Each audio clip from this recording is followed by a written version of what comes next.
Mm,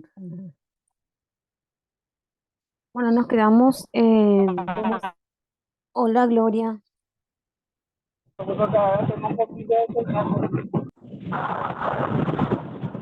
Paola es la que tiene su micrófono abierto, profe. Ah, ok, ahí está. Bueno, vamos a continuar. Bueno, ¿cómo se hace una historia clínica? Vimos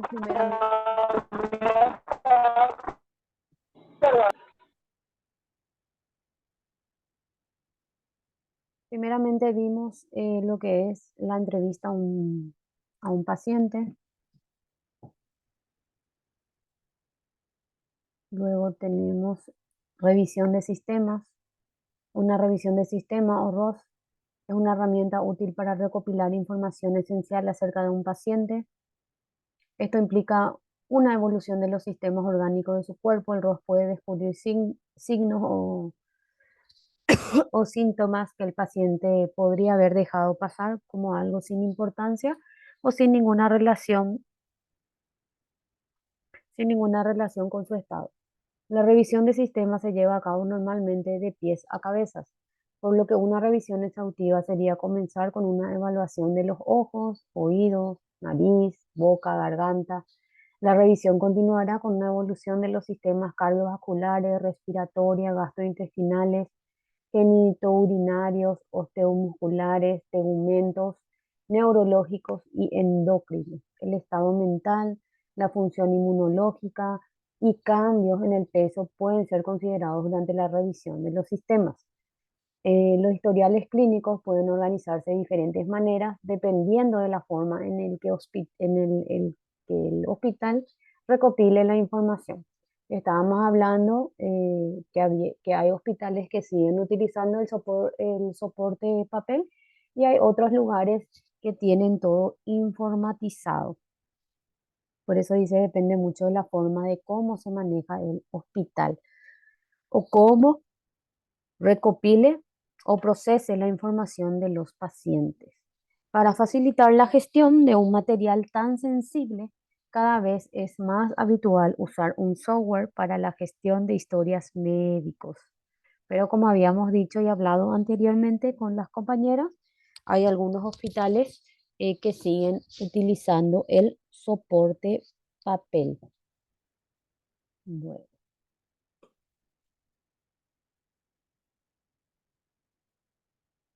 Las ventajas de utilizar un historial médico digital. Como indicamos anteriormente, en la actualidad la mayoría de los hospitales y clínicas ya trabajan con perfiles médicos digitalizados. En lugar de utilizar esos famosos ficheros en soportes físicos de papel. Las principales ventajas de los historiales digitales son las siguientes.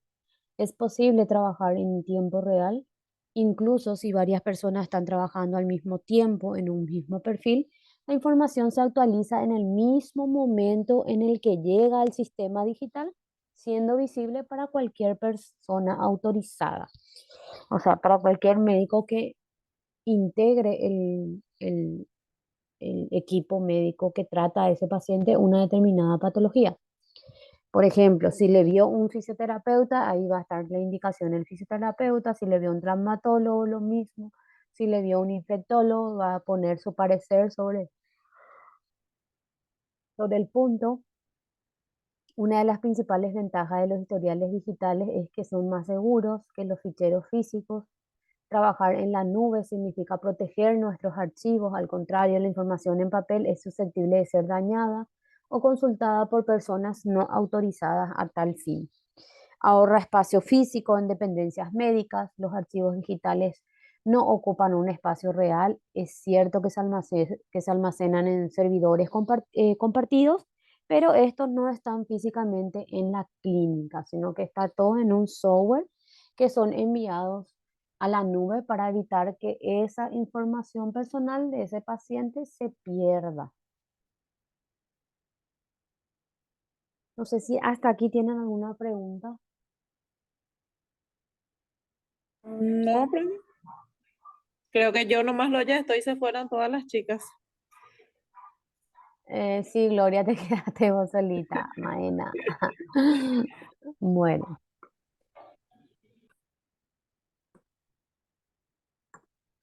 el objetivo lo cual persigue el objetivo, ¿cuál es el objetivo de la historia clínica? Que sea utilizada por el médico a la hora de realizar un diagnóstico o de definir una intervención. Veamos algunas de las funciones profesionales para las cuales o sea, puede resultar beneficiosa la historia clínica. Primero, docencia. Si bien no se trata de una utilidad directa que vaya a servirle necesariamente al paciente del cual se haya recogido la historia clínica, es una fuente de conocimiento y experiencia que se usa para potenciar las habilidades y la intuición de la comunidad médica. Tanto los aciertos como los errores de cada profesional pueden convertirse en auténticas lecciones para sus colegas. Investigación. Esta aplicación se parece a la anterior en cuanto a que la historia clínica elaborada por un profesional puede resultar de gran utilidad para los demás, como habíamos dicho. En este caso, los campos hacia los que se oriente el trabajo son varios, ya que puede tratarse de la búsqueda de mejorar las herramientas de trabajo de una clínica o del estudio de una enfermedad, por ejemplo. Epidemiológica. Se trata de la disciplina de la ciencia que se enfoca en el estudio de los factores determinantes de la enfermedad, de su frecuencia y de su distribución en una población humana definida, haciendo uso, haciendo uso de los datos registrados en la historia clínica.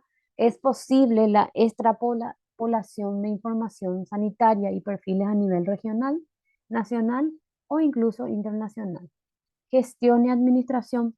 Las instituciones sanitarias se valen de la historia clínica como uno de los elementos para qué, para evaluar el desempeño de sus profesionales. A través de este documento pueden tomar decisiones que afecten a la organización general y las características de los servicios que ofrecen si fuera necesario. Es importante resaltar que la historia clínica no solo beneficia al médico, a sus compañeros y a la institución sanitaria para la que trabaje, sino que también al paciente. Este registro de la relación que se establece entre ambas partes es uno de sus derechos fundamentales, uno de los pilares sobre los que se construyen los servicios de salud. Durante mucho tiempo la historia clínica fueron almacenadas en papel, dentro de carpetas. En los últimos años, sin embargo, empezaron a popularizarse las historias clínicas electrónicas que se guardan en las computadoras, que son los ordenadores, ¿verdad? Cabe destacar que el almacenamiento y el acceso a las historias clínicas se encuentran regulados por la legislación. En caso de que se divulgue o se comunique o se le dé a alguien, eso está penado por la ley. Al incluir datos personales de los pacientes, se consideran documentos privados y confidenciales. Por eso, los profesionales que trabajan con la información no pueden divulgarla ni hacer uso libre de la misma. Es de carácter confidencial, como su nombre lo dice. Característica de la historia clínica. Primero tenemos integralidad. La historia clínica de un usuario debe reunir la información de los aspectos científicos, técnicos y administrativos, abordando al paciente como un todo en sus aspectos biológico, psicológico y social. Secuencialidad. Los registros de las prestaciones de los servicios de salud deben consignarse en la secuencia cronológica en qué ocurrió la atención, que generalmente luego eso está todo detallado por día. Te va a consultar hoy, te va el viernes, está todo detallado el día y la hora en que te fuiste a consultar. Racionalidad científica es la aplicación de criterios científicos en el diligenciamiento y registro de las acciones en la salud. Disponibilidad es la posibilidad de utilizar la historia clínica en el momento en que se necesita con las limitaciones que la ley impone, que es de carácter confidencial. Responsabilidad médica. ¿Qué es la responsabilidad médica? La responsabilidad médica. La profesión médica tiene como principal fin poner todos los medios a su alcance para sanar o aliviar a la medida de lo posible a los pacientes. No obstante, actualmente la medicina es una de las actividades más expuestas al riesgo de acciones de indemnización. ¿Hasta dónde alcanza la responsabilidad médica en el ejercicio de la profesión? Y alcanza hasta el grado de que en el caso de que el médico o los profesionales que integran el equipo multidisciplinario ocurran en algún tipo de negligencia médica, ustedes saben que eso el paciente o los familiares pueden, pueden demandar, ¿verdad? Con el objeto de, eh, con el objeto de obtener una indemnización por el mal desempeño de las funciones de ese equipo. Y según la investigación es lo que se va deslindando responsabilidad, ya sea de las enfermeras, de los anestesiólogos, del clínico, del cirujano, de los podólogos, o sea, de todas las personas quienes atendieron a ese paciente. Entonces, sí o sí, somos responsables por nuestros actos. No sé si hasta aquí tienen alguna pregunta. No, pues, Muy bien. prácticamente es todo lo que hablamos nomás otra vez. Sí, así es. La responsabilidad médica penal. La responsabilidad médica penal tiene lugar cuando sucede un delito de infracción dentro del ejercicio sanitario. Aquí el principal handicap, o sea, el principal responsable que se plantea es la exigencia o no de la responsabilidad. ¿Por qué? Por la imprudencia o por la negligencia por parte de los médicos o los personales de blanco quienes trataron a ese paciente. De la responsabilidad civil. La responsabilidad civil médica ha cobrado un desarrollo notable en los últimos años, registrándose un aumento de demandas por responsabilidad civil contra los médicos y establecimientos prestadores de la salud. Y sí, hay muchas demandas por caso de mala praxis o negligencia en la atención de un paciente. Entonces, ¿qué hacen los familiares? Reúne todos los documentos o solicita a través del Ministerio Público el historial clínico de ese paciente para realizar una demanda por indemnización por daños y perjuicios. Entonces, por eso es lo que le digo que hay que tener mucho cuidado ahora. El derecho sanitario hace referencia fundamentalmente a hacer frente a una indemnización, aunque también puede derivarse de un contrato enfermo que solicita servicio de un médico o sin que exista, como sucede con los facultativos de la seguridad social, que no mantienen ningún contrato con el paciente, pero sí con la aseguradora o con el que te vende el seguro médico, ¿verdad? Entonces, ¿qué es lo que hace el seguro médico? Para desligar responsabilidad, lo que hace es un sumario administrativo, ¿verdad? Para que ellos no tengan ningún tipo de responsabilidad, pero son responsables civil y el responsable penal es el médico quien hizo la mala praxis, por decirlo de alguna forma.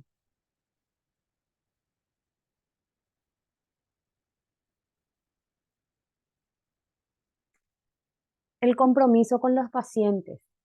Hipócrates fue uno de los padres de la medicina y su juramento se configura como una auténtica carta de derechos y deberes de los médicos, basados en el respeto y en el compromiso hacia los pacientes de tratarlos con el mejor conocimiento médico. Y aquí es donde nos encontramos con muchos problemas, porque hoy en día lanzamos eh, profesionales que no tienen todas las habilidades o capacidades para prestar o brindar sus servicios como médicos. Y vivo ejemplo tenemos todos los que viajaron al Brasil para conseguir la calidad o la certificación de calidad, donde todos se aplazaron. No sé si vieron en el noticiero.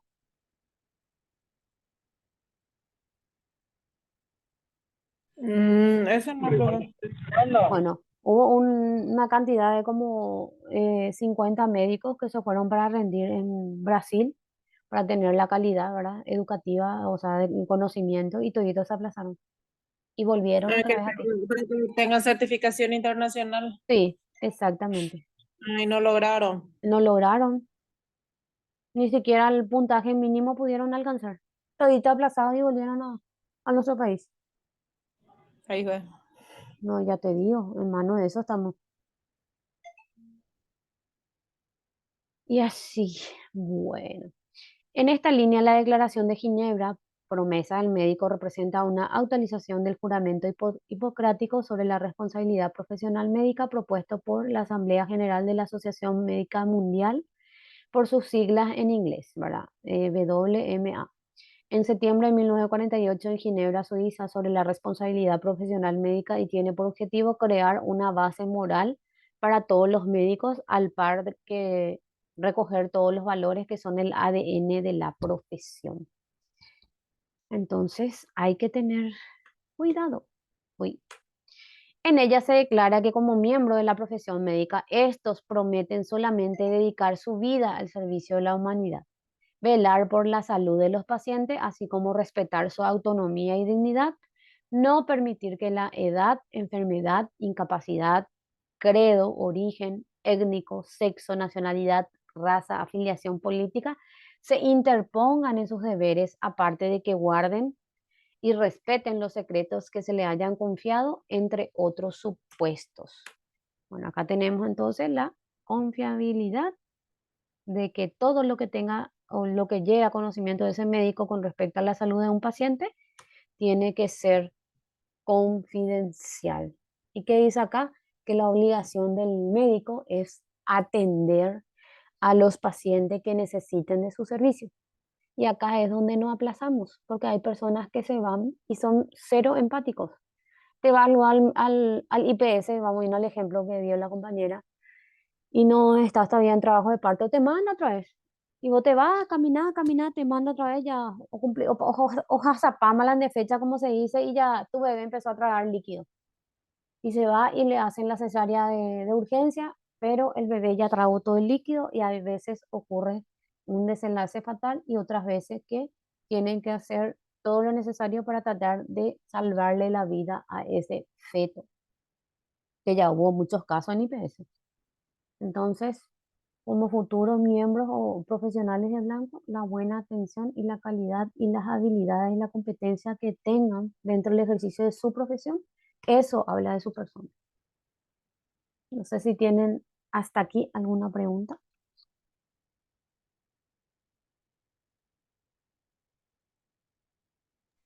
No, profe. ¿Ninguna?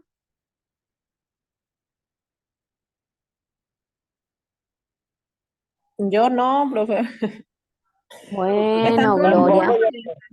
Están Bueno, todas mudas. no sé qué les pasa hoy. Creo que hoy no desayunamos antes de ingresar a la clase, ¿eh? Bueno, entonces si no tenemos ninguna pregunta, terminamos la clase. Pero nuestra podología legal y creo que era podología legal y deontología era. Vamos a hablar de todo lo que es la parte de medicina legal, porque vamos a hablar de tanatología también, de la muerte, y eso se habla todo en esta materia, ¿verdad? De la necropsia, de la necropsis, o sea, de eso vamos a estar hablando. Y bueno, si no hay ninguna pregunta, entonces nos conectamos el próximo miércoles. Voy a ver qué tarea les puedo subir para que puedan hacer para el próximo miércoles. Dale, profe. Está genial. Bueno, Muchísimas gracias. a ustedes por conectarse y que tengan un bendecido día. Chao, chao. Igualmente para vos. Gracias, Paola. Chao, profe. Chao, chao. Chao, profe. Chao.